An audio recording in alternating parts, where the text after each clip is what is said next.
Hey guys, today we tie a new streamer, or let's say a few new streamers. I received these hooks from Ahrex.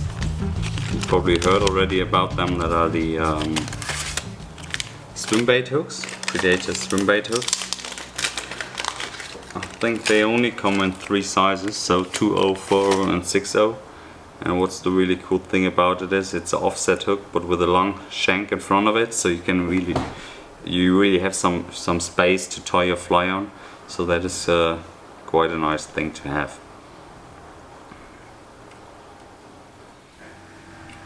First thing, if you take a look at these hooks, is if you put something flat on the hook shank, you see the hook eye is way above the hook eye.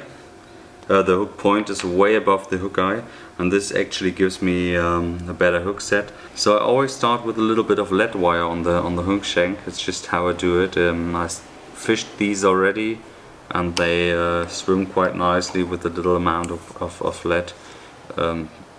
Maybe they would do it without, but I'd rather have some on it than having a fly that doesn't swim right. So however, this is actually Ledfree wire. You can choose what you like, of course.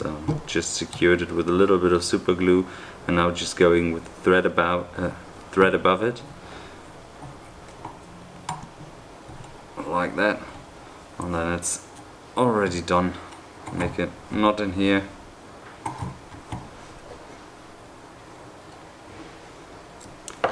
Just leave it like that. So we're tying a fly with a tail, and the tail should be somewhere around here. So that's around the titanium length we use. So what you do, you can just put 2 beads on it, and you can open the wire here in the middle. Just slide it on top of it, and you can actually tie it in like that. Perfect. Start with a little bit of super glue on the shank, as always, and tie the thread in.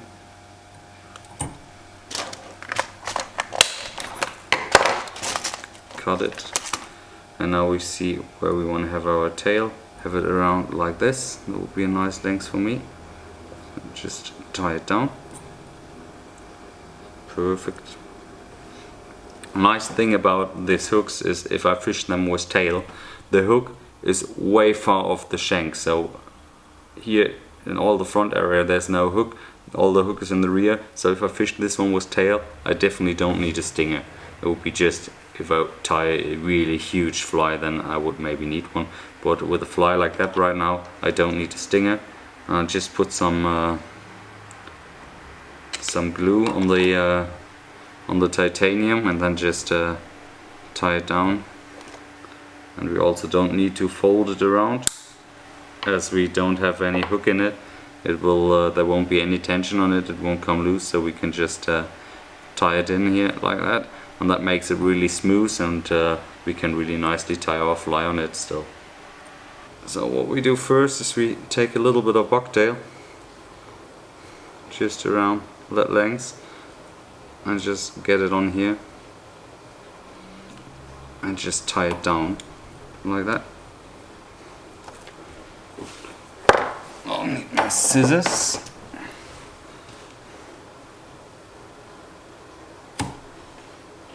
I could have tied it in longer, but I want some fibers not to go over the hook points, just to really ensure that there's nothing getting tangled on the hook point of the bucktail later. Little excuse for that, but the SD card was full.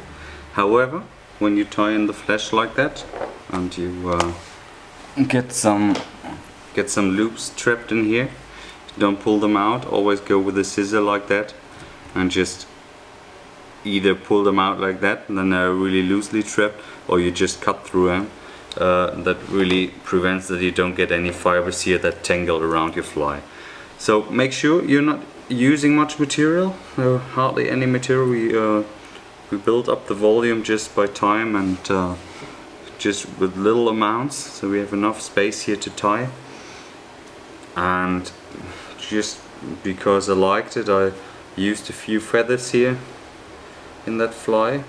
Nothing special, just anything which is a bit blackish, but they do have a nice movement in the water, and I don't know why, but I'm just a fan of feathers. I think every fly that contains feathers is just looking a little bit cooler than it would look without feathers. My opinion, though.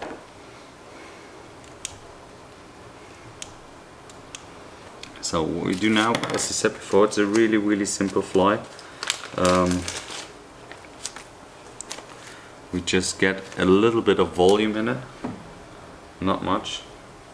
If we just take a small amount of this fiber here, just black fiber. This here is FFN fiber, but you can use also SVS fiber or jerkbait mania fiber, just a little bit crinkled fiber to get a little bit more volume in the head section. Don't tie it in too long, like that. You can reverse it and just tie on top of it again, like that.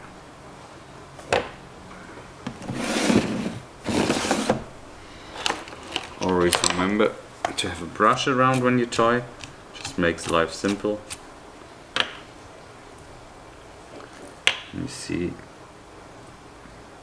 now we produce with hardly any effort, hardly any material, quite a bulky head. And but now we want to get a little bit more volume around the head section, therefore I just use a little bit thicker clumps of bucktail and kind of tie it in buffet style.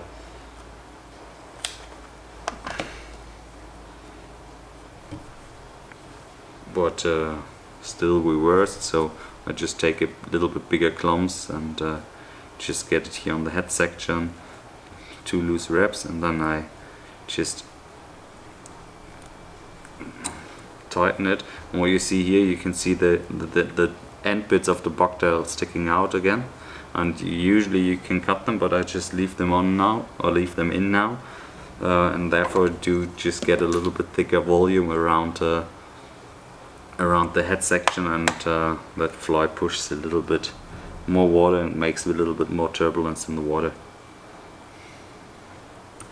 So just tie again on top of it.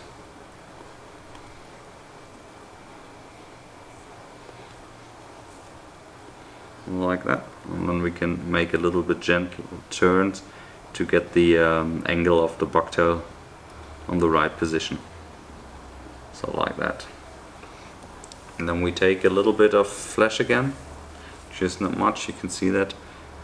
Maybe you can count that if you put it on pause, but I would make a guess and say it's 12 to 15 strands, something like that. And yeah, just taper it a little bit and tie it on again. I don't like to tie bottom and top. I just like to tie it all in once. I just if you do some loose turns, you can just move it with your fingers around, and then if you just reverse the fibers, they will just lay somewhere around the fly. So really, just is one step less than you would tie top and bottom simultaneously, not simultaneously, but in separate steps. So it makes it just a little bit quicker, and yeah, just like it like that.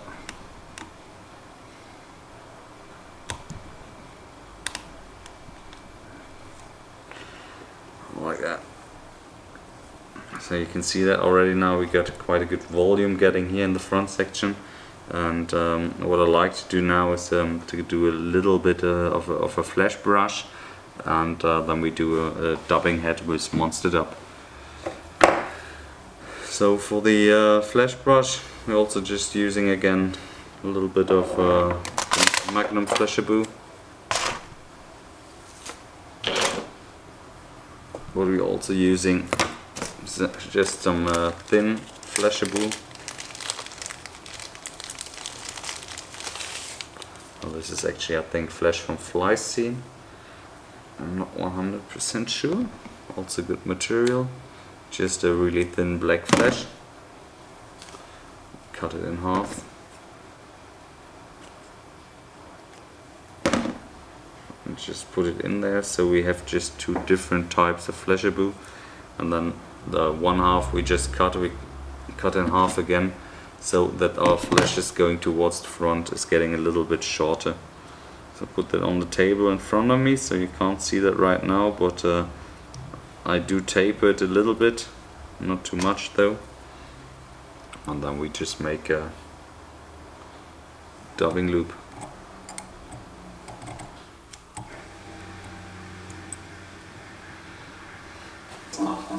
So I misplaced my my original dubbing twister, so we're using this one now. It doesn't really matter, you can use what you got. As long as it's turning, you could also split your thread and just use your bobbin as the dubbing twister. Just make sure with the Flashabou to hold it tight and that you close the dubbing loop before, otherwise it can be quite slippery. If you're not used to using dubbing loops a lot, you can also use some dubbing wax here now on the thread, or use a waxed thread. It just makes life a little bit easier. Not really necessary, but if you're not used to it, I would definitely recommend it. With this one, I just slide my finger here and then just spin it, and then I can just let it loose and it spins freely. Really simple, nice device. I used it quite a long time, but nowadays I'm using the I think Mark Petitjean it is, because you can actually control the speed better. So if I would control the speed here, I would need to loosen my hands slightly, but it would be hard to take a twist back if I would have twisted it too much, because these GSP threads, they are really strong, but with twisting them in dubbing loops you can actually break them easily. You can try that out, but just spin it a little bit more than you used to and you will see that they are breaking. Usually it's only one piece of the thread that is breaking and you can still use it, but if you're unlucky you just have a big mess in front of you. So you can moisten your finger a little bit, just helps you to stroke the see, that's exactly what I meant. So these threads, they do get a little bit weak when you spin them too much. So that's why I love my Petitjean. You can just stop when when the flash is tightened in the dubbing loop. However, it still works. You can still use it. And then you just tie it down and just cut it out like that. Same thing. Twisted hairs or flash fibers, we just get out with the scissor. Don't use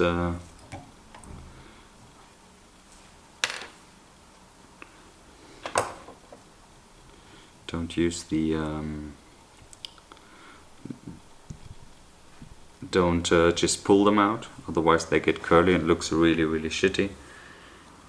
So this, now we have a really bulky but really light flash fly with some nice feathers to the edge. So I attach 2 more feathers here, the ones I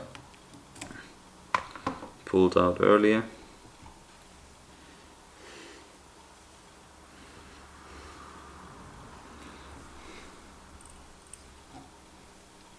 You don't have to attach feathers here, of course, it's just kind of a gimmick.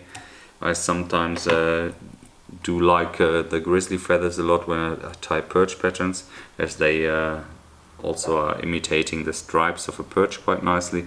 But of course this here is just a different movement in the water, and but not really necessary for the fly to have, so it just looks cool in my opinion. So what we do then is we do a dubbing head. I'm just making everything black here before I tie it in, just to make sure if I'm not tying it all the way to the hook point. Usually you tie the dubbing all the way to the hook eye, and then you fold it back and your thread is completely gone. But if you just tie it halfway, then of course your thread you put there before is still looking through it, so it's quite a nice thing if you color it. If you're not 100% sure, then you won't see it anyway, because now we're using Monster Dub for the head, just the really completely black one with a little bit of flesh in it, Black Hole it's called. And I'll make a nice dubbing head with it. You can just line the fibers by just pulling them in your hands like that. We got some of the ultraviolet flesh particles in it. It looks really cool, that color. And just make a few turns, 1 and 2.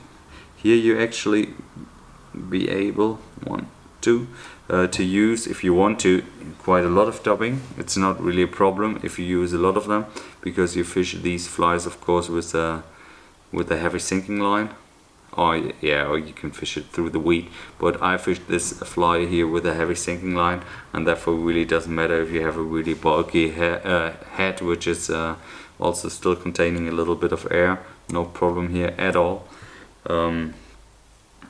So if you want to push a little bit of water, a little bit more of water, you can also use a little bit more dubbing. I used here, no, not too much, just a fair amount, so this fly will easily drop on the surface. I'm just a fan of using less material anyway, but if you want to make it really bulky, you can if you want. If you fish it with a sinking line, also use a big amount here. So however, we just brush it out then, as always. Really simple. What I like to do as well is coloring the stuff here in the lead wire with the white thread around, coloring it black. You could use a black thread of course as well if you have it, but due to ease I only have white threads and have markers.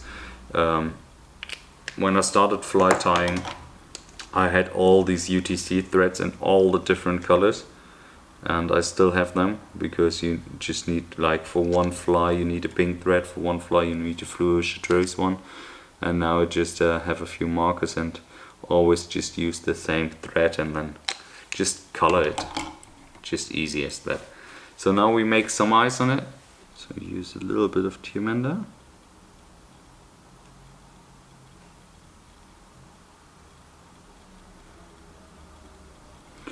Not too much, just a bit. The nice thing about Tiamanda is that it is like super liquid, and it really runs all the way through the material to the hook shank, and so I do get a connection from my eyes to the hook shank, and they are really stable. It works quite good on this dubbing. You will have problems if you would do it on these only on flesh or these synthetic fibers, which are really crinkled as well. They're just not sticking really nicely on it. But if you do it on Naiad dubbing heads or whatever, they're really, it stays rock solid. You really don't lose any eyes.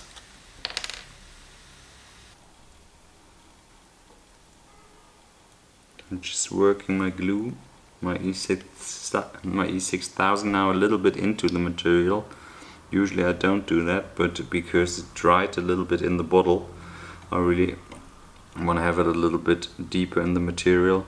Otherwise it's running through it, and at least a bit as well, and forming their connection with the Tiamanda and the material.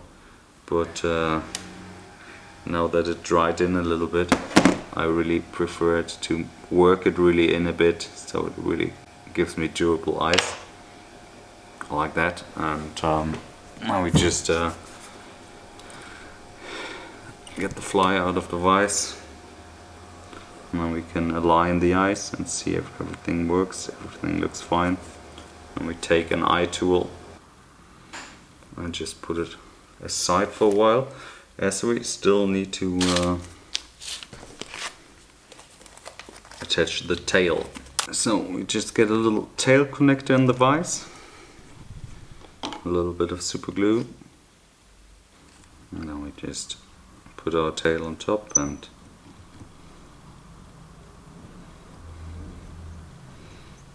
tie it in here. This fly I'm actually fishing with 2 tails.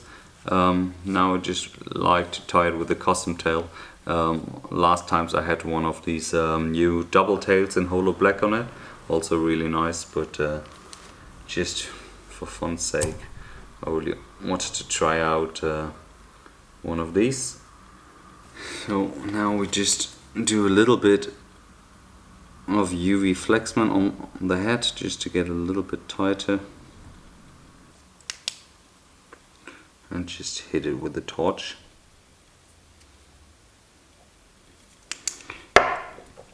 Doing the same thing on the belly. Sometimes I just like to let it go a little bit over the eyes, just over the edge. It doesn't look that cool, but it definitely helps the stability of the eyes. So I just covered the eyes with some gold flexment just to give it a little bit more stability, and just so I push a little bit more water here, and so the fly is finished, and this is a really nice tail. Looking forward to try it out, and yeah, really looking forward to fish this one again. So I fished that recently, last few days, but I haven't caught anything big on it so far, but I'm quite sure I will, and we test how good the hook is. So yeah, if you want to tie something like that, you can fish it really deep without getting hooked in stones and mussels, and really still a really light fly, hardly any material on it, cast it quite nicely. You can also fish it without tail, of course. Really no worries to get the tail on it. Even without, it's a really nice fly, just a really small flesh fly then. But yeah, enjoy tying.